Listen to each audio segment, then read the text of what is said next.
Quality of life is a very relative term. We think that somebody who has a Mercedes Benz and lives in a 10-bedroom home, is having very good food all the time, is happy. We think that that's the quality of life. Actually, many are miserable. Like the biggest problem facing people in the West now is loneliness. You can be alone, but you don't have to feel lonely. But nowadays, many people are lonely. That's why they take to social media. So when you talk about quality of life, there are many people who seem to have a good quality of life, but they're actually suffering. So it doesn't necessarily have to be like that. What changes though is the sense of belonging. So as a society, we no longer do anything for people. We really don't. I don't know if you remember WhatsApp or a video on he's going door to door to sell things and he's very hungry and he knocks at a door and a lady gives him a glass of milk. Do you remember the story?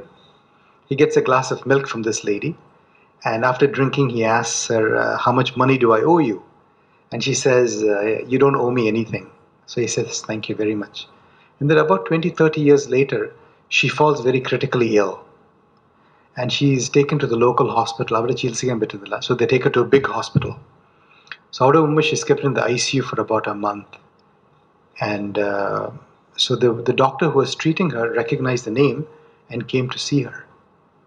So the bill at the time of discharge was $28,000, which she could not afford.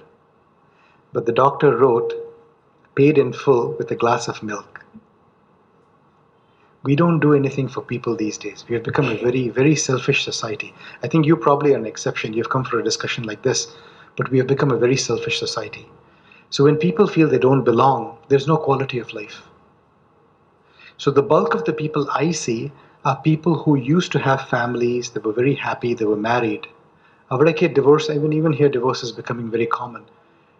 There are people who have lost that connection with society. Some of them have chronic pain, true, and it's not to do with quality of life at that point in time, except that the pain and suffering has prevented them from enjoying the things they have. But we looked at that as well, because it's really getting to the point where you're thinking, you tell them, well, you have all these things. Yes, doctor, I have it, but I really can't live. I can't live like this.